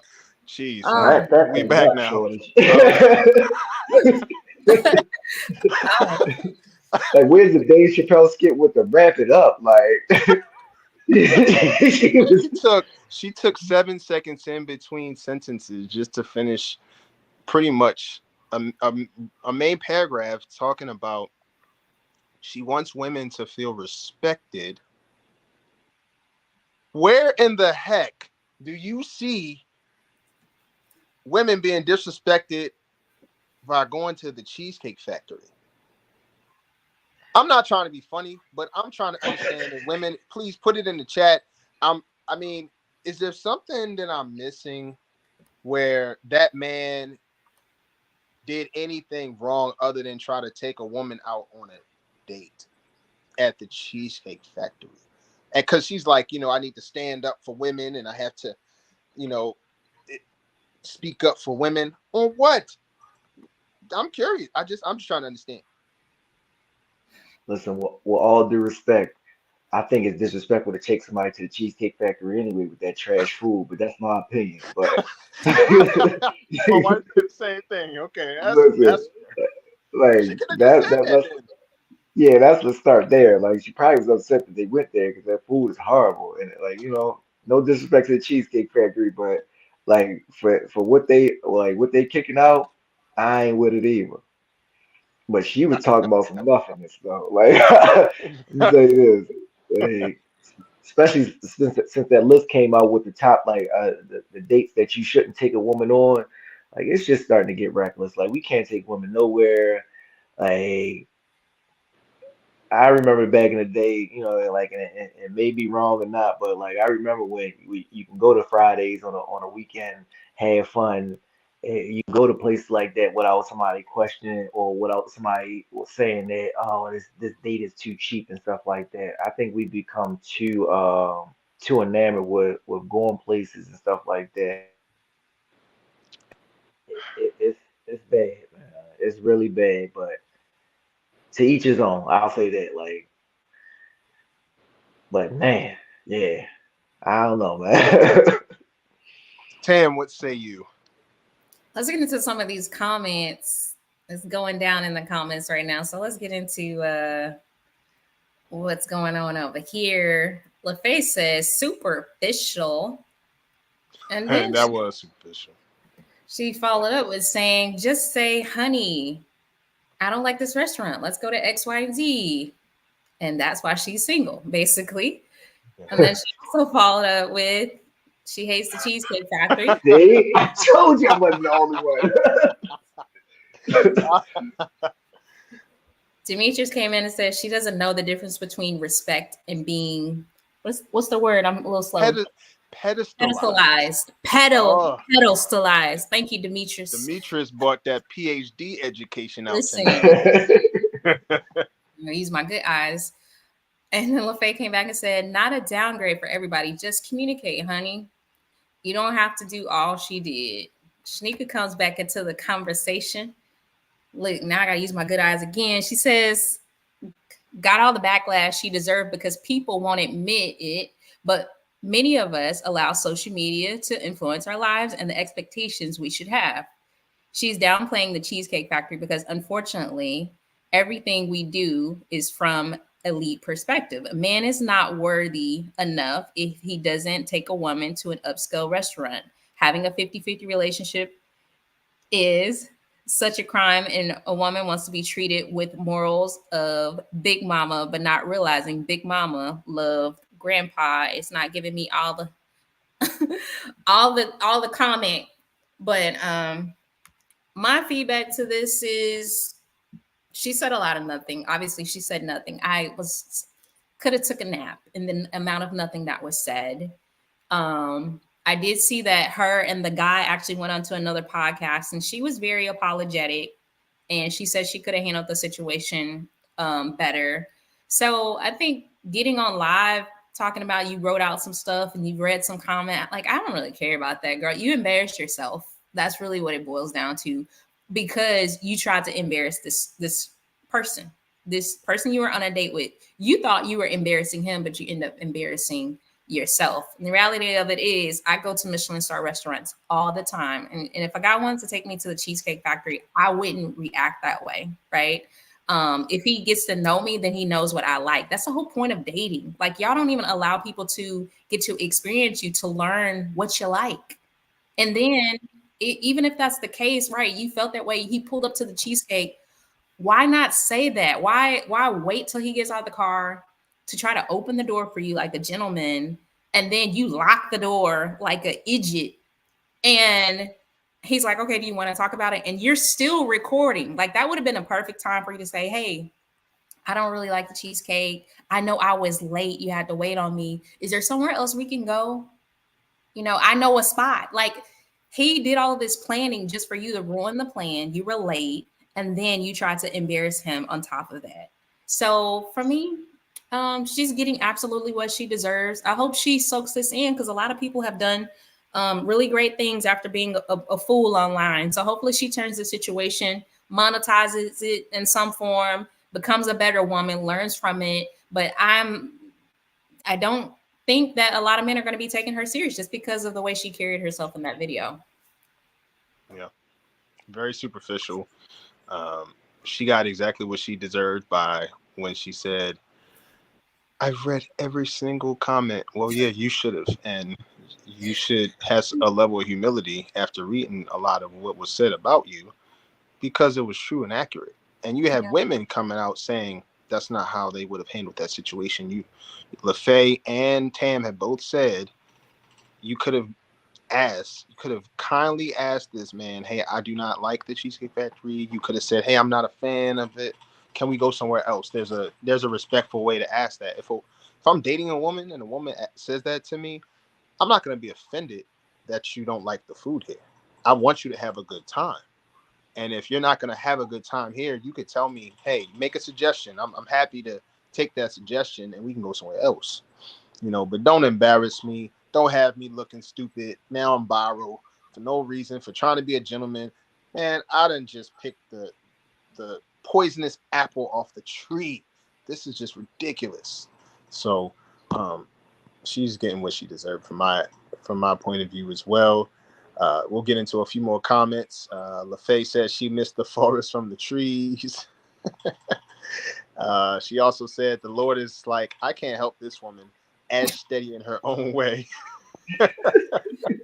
Dang. And then Demetrius says, I don't think men should spend big on dates with women they don't know. That's a great point too. That's a great point too. No, now listen. I'm not saying that I don't think it should be a standard, but I do think that, you know, Take a woman to a nice down to earth meal and see if she can kick it with you. There's nothing wrong with that. I agree with that because like listen, at the end of the day, if I'm gonna spend 400, 300, $400 on a first date and you not coming back, to me it like I can't see myself doing something like that if I'm not expected a second date. Like Do if you you can't show like do go you ahead. spend that amount on yourself? Like, where do you take yourself out to eat? Here it Oh, comes. see, I'm a simple person. Like I don't eat no red meat, no pork. So like listen, I'm good at an Olive Garden. I'm good at a bunch of places. Like so when it comes to take going out and honestly, I love to cook. So I'm in the house cooking. I got listen, I can make a better meal than most of these places I go to anyway. So yeah, I'm one of them. Like I work hard, so I like if I want to go out and enjoy myself, I will take myself out to a nice restaurant. But for the most part, I'd rather cook and be in the house. What's a nice restaurant to you? A The nice best restaurant will be somewhere like it's a nice spot in Maryland called By the Docks. And they like everything is handmade, everything is, from scratch and stuff like that. I like restaurants where it's only like I don't consider good restaurants. If you're a chain like Ruth Chris, is not a good restaurant to me. Like just because you got a nice little steak on there, like you're just an upscale McDonald's to me because it's a bunch of y'all. Like I need those restaurants that it's just one of or something like that. Like it's a nice upscale thing where you got to dress up or something like that. So yeah, So you would take her to the places that is nice for you, right? yeah. I definitely would take it to the places nice for me, but Or that might not be nice for does her. she have to work her way up to go to those kind of restaurants that you frequent? Uh, the first date, like, listen, we going somewhere simple. Like, I can't see myself spending something like that. If I'm going down to Bottle Dots, I'm not taking like that'll be our second or third date. Like, I have to know that we going like it's somewhere going. And on top of that, like, we have to have a good conversation. Like, if we can have a good conversation before our first date, then yes, we might can go somewhere like that. But I need to know that you have something like it's some intelligence there before we start going deeper into anything else. You You get got booed in the comments. Listen, listen. I'm gonna stick. I'm gonna stick to my guns, man. Like I can't. We is not oh, good. Boo, get him out of here. Like, he on my neck. she's like, yo, it's like the Apollo. We like, Look, I take it, bro. I'm still not gonna change though, bro. oh man. So, That's oh a man, great question. Shanika asked. She said, "So Tim, what was you and your wife's first date?" it's funny you should ask that. um, my wife and I, our first date was P.F. Chang's actually. When we were just friends and we were just hanging out on our like, it wasn't an official first date. But it was like us really hanging out for the first time. It was P.F. Chang's. That was like I was interested, but we was kind of like, just filling each other out as friends. But when we first started dating, the very first place I took her was True Lux, right there in Dallas. Mhm. So, Jarrell, I don't know if you've heard of True Lux, but it's an upscale restaurant here in Dallas. Steak, seafood, you easily gonna drop 250 easily. Not even just on drinks and appetizers for the most part alone. Um, so that was like our first meal, but I had been burned before going out on a first date with a woman where I spent like 275, and it was a woman I was not remotely going to be interested in to offer a second date, and so that I kind of switched up my portfolio on how I was taking women out on dates at that point. I'm not saying that I just stopped taking them to upscale restaurants because I know that I would go to an upscale restaurant and I would treat myself that way, so I would treat her that same way. But maybe I'm taking a woman on a first date to Gloria's Mexican restaurant, and which is that's like a mid scale type of Mexican restaurant. It's not super expensive or super upscale or cheap, but it would be moderate.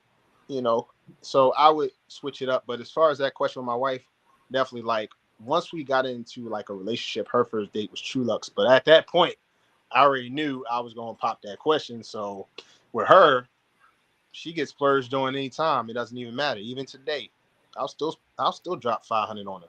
It's easy. LaFay comes in and she says she was 18 when I was 18 on my first date with my husband, and we were broke college students, but he did his very best. And that was so flattering. And she goes in to say, True Lux is fine dining. That shows intention, my G. School these boys. Nah. Listen, it's the standard is, to me, it's just really about yourself at the end of the day. How, whatever that standard is for you, that's what it is. So, like Jarrell, you like to cook. You like to cook authentic food. So you might want your lady to experience that entire experience that you have created for her. And there are going to be women out there that appreciate somebody who's thoughtful, who cares about their health, who really takes the time to be intentional and creative. So you had those qualities working for you.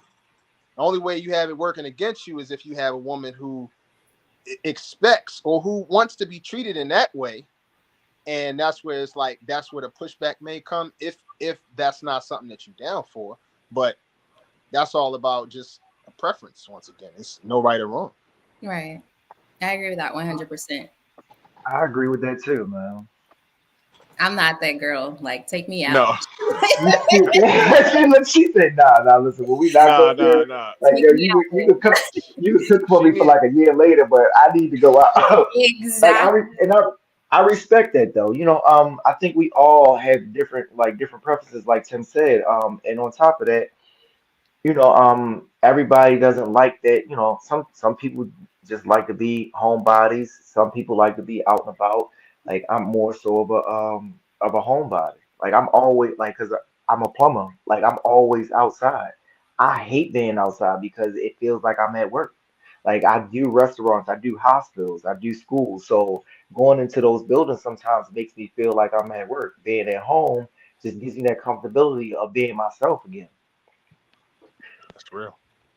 That's real. Oh, we got some more. We got some more questions. So Shanika says, so is it wrong for women to have the expectation of the first date to be upscale? Just asking. Tam? This is a guy answer. Like I'm well, my ears are open. So Shanika, it's not wrong for a woman to have that expectation. If that's the standard you have for yourself, then there's nothing wrong with that. It's all about finding someone who can come up to that standard. That's what I would say. I agree, but in the same breath too, like don't expect me to be taking you out some 5 scale restaurant when you used to eating hamburger helper. Oh. Like we not about to do that either. Like yes, I wholeheartedly agree with that. Now, exactly, don't take that as a way to be opportunistic when you don't do those things for yourself. But yeah, absolutely. I mean, it's nothing wrong with that. It's nothing wrong for a woman to have that expectation of a first date. Like it's cool. It's cool. You should want to get dressed up. If you getting dressed up and getting all nice, putting the lace on, the nice black dress and all that, and you expecting to go somewhere nice, yeah, definitely. You're not expecting to go just to, Applebee's dressed up like that. You're trying to make a good first impression. And so I don't think it's anything wrong with the man making a good first impression as well. absolutely.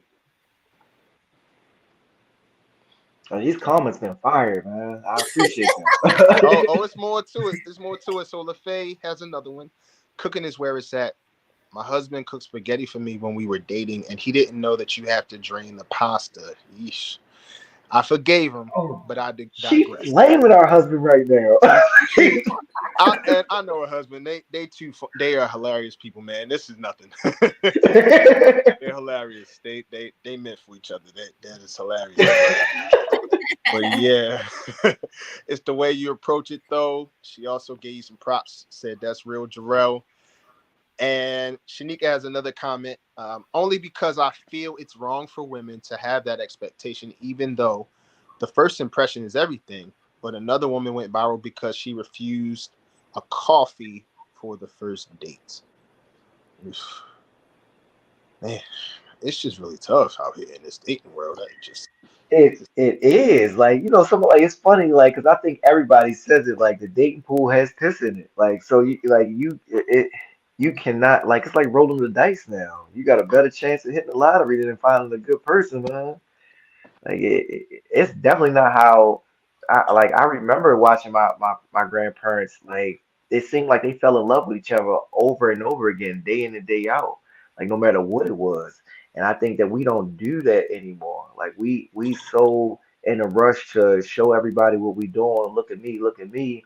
We forget about the little things. And I think we need to somewhat get back to that. But in the same breath again, you got to know who you like. You got to know who you are chasing, and you got to know who you want. Like, if you are not a person that always likes to go out, then you should probably stay away from the opposite sex that likes that. So I think we sometimes we choose our pattern instead of our preference, if that makes sense. It's real. It's real, brother. That is a really good way to look at it. And LaFay agrees. Amen. Amen. Demetrius, I'm gonna go back. I think it shows a lack of humility. That could be that's a good point of view too. Depending on the woman that you're around, or depending on just how her demeanor is, yeah, that could be something too. But I just see it both. I always see things from both sides and try to see everybody's angle, and that's true. I could see that. Let's see, Shanika, we have another comment. Jarrell, I agree because you hear more about people looking for someone for what they can do, rather than actual love. Yeah. Yeah, I agree with that. I agree with that too. You guys are on it tonight. It's definitely it has just been dope. It's been dope, man. So we just really appreciate all the comments. We have talked about a lot tonight. It's been great. And we got a couple of final thoughts. I'm gonna start with my great co-host Tam. What are your final thoughts for this evening? Look, we still got comments coming in. People saying hey to you. Oh, we got more stuff coming through. So, Tisha Rock, hey, what's up, sis? What's good? Oh Lord, that's my little brother. Yes, this is. Why you late, Tisha? Why you late? Why are you late? I know. You said 8:30. We said 8:30. But she probably at work. This is literally my twin. We look alike, everything. She's 11 years older than me, but she's got a heart of gold. Just got married. So love you, sis. Congratulations. Thank you for joining. Go And ahead she said, "Girl, I was in church." Okay. Praise the Lord. When you get a pass, we don't want to get struck down, guys. Right. We do not want to get struck down. All right. Welcome to the back pew. We about to close it out. Final thoughts for tonight. Yes. What you got? I'm going to start with dating pet peeves. Fellas, stop asking women how much money they make. Fellas, stop asking women what they bring to the table. Please. Pretty please. Stop calling women spoiled because you haven't gotten where you need to be financially yet. Just stop it. It's okay for her just to be walking in excellence. Next subject, Tyrese. Child, I just want him to heal. I need for him to stop crying on the internet. I just need for him to get over the wounds. Go heal the wounds, okay? Black men, please go to therapy. That was the deep topic. We need y'all to be healthy, whole, and healed. And the only way that you can do that is to be able to have a safe space to vent. I know this world isn't as accepting as it should be, and women sometimes we're not as accepting as we should be. But I implore you to please Go to therapy, do the work, because we need the best version of you in order for us to be the best version of ourselves. And when we're together, we are unstoppable. So please go to therapy. Tipping your driver, DoorDash, restaurants, y'all. Sometimes I don't tip. If you have an attitude, I'm not going to tip you. I don't care what you make an hour. Listen to me. You are in a service role. And if your service sucks, guess what? I'm not going to tip you. Now, if you treat me well, guess what? I'm going to ask you how much you want me to tip you, and I'm going to give it to you. There's never been a time where my servers gave me an amount where I said this is too much. Now, don't be looking for me when y'all see me at these restaurants, okay? But that's the last thing. And was there another topic? Oh, the cheesecake lady. I enjoy cheesecake. I know y'all say y'all don't like the Cheesecake Factory, but the jambalaya, listen, they never they never miss. And the Oreo cheesecake, I just feel like it's angels in the back preparing that cheesecake. It is so amazing. So don't take me to Applebee's chili. I won't do what she did, but I will say, babe, I feel sick. Can you take me home? Not that I feel sick. Jarrell, you cook better jambalaya. No, I probably do, man. Listen, don't No, knock what it she's until you saying is try it's it. really not far you can go with cheesecake. There ain't no way to go but up. Yeah, listen. I'm telling you. That's all I got. What you got, Jarrell? Like, let me start backwards. Like forever and ever, I will always go with this. Cheesecake is trash. I don't care what's on it. Like, listen, I had that chicken marsala. It was definitely subpar at best. Like, so with that being said, listen, I go to any place you want me to go except for the cheesecake. That's number one. Number two, Tyrese. Like, stay off the internet. Like, I don't know who's in his corner, but clearly he don't got no strong males in his corner. Like, that's just telling him, like, listen, you need to chill out, um, and you need to act like an adult. Because at some point, again, I feel like that you can't keep blaming your past, for your like for what's going on in your present. Like, it's only but so much you can blame mommy and daddy for until it's actually your own responsibility. The tipping, like I've been in that industry, and it is all based upon your server. Like now, as far as the DoorDash and stuff like that, like y'all said, they upcharge anyway. Not giving you another like, no, you're not getting an extra 10, $15 on top of the extra 10 or 15 that they already kicking in the meal anyway. No, we're not doing that. So yeah, with that being said, like, listen, my tip is don't be a DoorDash driver. Like, that's what you're gonna get from me. um, Other than that, like, yes, I definitely agree. We all should do some form of therapy, because we need to be understanding and we need to be able to express our feelings no matter what we in. And I think that for the most part, like a lot of young males don't know how to express it because we've always been taught to keep quiet, don't cry, be a man, and all this other stuff. And what now that we're realizing that's not right because a lot of us have been raised by single parents. So it's something that we're lacking, from either the father or the mother, and we can't get through that unless we actually identify what's going on in our own lives.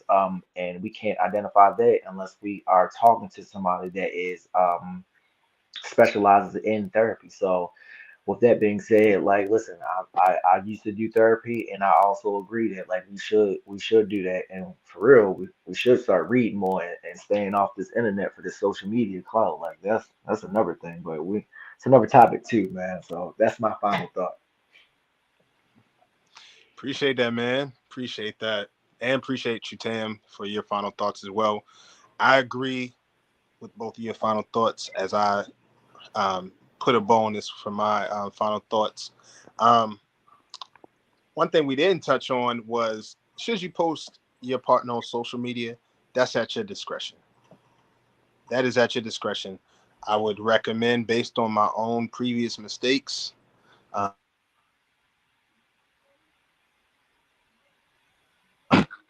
He was ready live. I know. Hey. Profound. Man. Okay, go ahead.